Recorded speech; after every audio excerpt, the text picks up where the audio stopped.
નમસ્કાર મિત્રો, સ્વાગત છે તમારું અમારી YouTube channel Gujarat jobs and ન્યૂઝમાં. મિત્રો, પેન્શનરો માટે મોટી રાહતના સમાચાર સામે આવ્યા છે.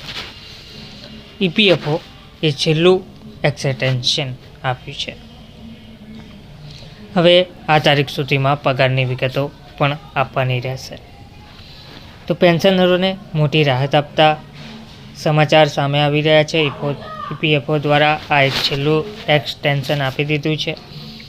તેમાં ઈપીએફઓએ એમ્પ્લોયરને જણાવ્યું છે કે 31 જાન્યુઆરી 2025 સુધી છેલ્લી તક આપી છે કે તેઓ ઉચ્ચ પેન્શન સંબંધિત 3,10,000 પેન્ડિંગ અરજીઓ સંબંધિત માહિતી અપલોડ કરી શકે. ઈપીએફઓ ઉચ્ચ પેન્શન કર્મચારી ભવિષ્ય નિધિ સંગઠન ઈપીએફઓએ પેન્શન ધારકોને મોટી રાહત આપી છે.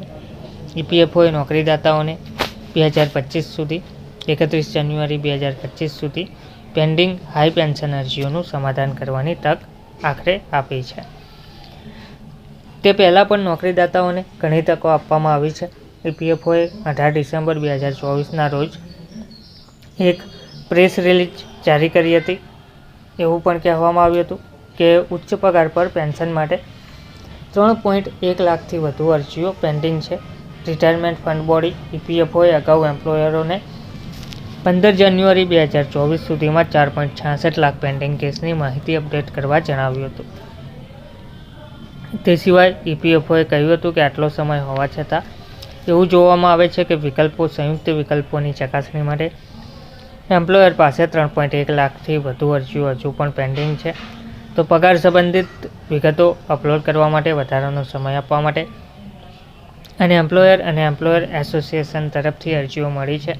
તેથી હવે એમ્પ્લોયરોને પેન્ડિંગ 3.1 લાખ અરજીઓમાંથી પગારની વિગતો વગેરે અપલોડ કરવા માટે 31 જાન્યુઆરી 2025 સુધી છેલ્લી તક આપવામાં આવી રહી છે. તો એવું કરી શકાય કે તેઓ આ પેન્ડિંગ અરજીઓનો જલ્દી નિકાલ કરી શકે અને તેને અપલોડ કરી શકે. તે સિવાય ઘણી અરજીઓ પર સ્પષ્ટતા મંગાવવામાં આવી છે. ઈપીએફઓએ એમ્પ્લોયરોને 15 જાન્યુઆરી 2025 સુધીમાં તેમના જવાબો અથવા માહિતી સબમિટ કરવા માટે વિનંતી કરી હતી અને 4.66 લાખથી વધુ કેસ કે જેમાં તપાસ કરાયેલી અરજીઓ અંગે વધારાની સ્પષ્ટતાઓ માંગવામાં આવી છે. ઈપીએફઓએ નોકરીદાતાઓ દ્વારા પગારની વિગતો અપલોડ કરવાની સમયમર્યાદા ઘણી વખત લંબાવી છે. અગાઉ નોકરીદાતાઓને ઈપીએસ પેન્શનરો અને ઈપીએફ સભ્યોના પગારની વિગતો વગેરે ઓનલાઈન સબમિટ કરવા માટે 30 સપ્ટેમ્બર 2023 સુધીનો સમય આપવામાં આવ્યો હતો. તે પછી 31 ડિસેમ્બર 31 મે સુધી વધુ તકો આપવામાં આવી હતી. તો એમ્પ્લોયર ઉચ્ચ પેન્શન અરજીઓનું સમાધાન કરી શકે અને તે સુનિશ્ચિત કરી શકાય તે માટે સમય આપવામાં આવ્યો હતો.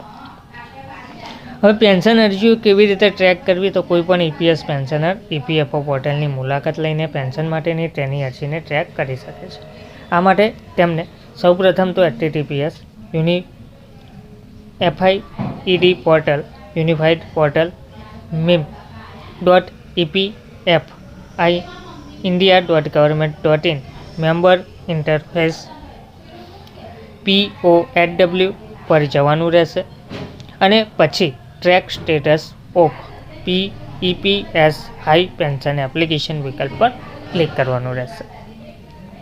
હવે employment number, UAN, PPO number અને કેપ્ચા કોડ દાખલ કરવાનો રહેશે. ધ્યાનમાં રાખવાની વાત એ છે કે હાલમાં કાર્યરત કર્મચારીઓએ UANA નંબર આપવો પડશે, જ્યારે ઈપીએસ પેન્શનરોએ PPO નંબર આપવો પડશે. આ પછી તમારી ઓળખની પુષ્ટિ કરવા માટે ચેકબોક્સ પર ક્લિક કરીને તમારો Aadhaar number, biometric, one time pin, OTP share કરી ઓટીપી માટે આધાર સાથે લિંક કરેલા મોબાઈલ નંબર પર વન ટાઈમ પાસવર્ડ મોકલવામાં આવશે. હવે તમારા પેન્શનની સ્થિતિ જાણવા માટે આ ઓટીપી દાખલ કરવાનો રહેશે. ધન્યવાદ.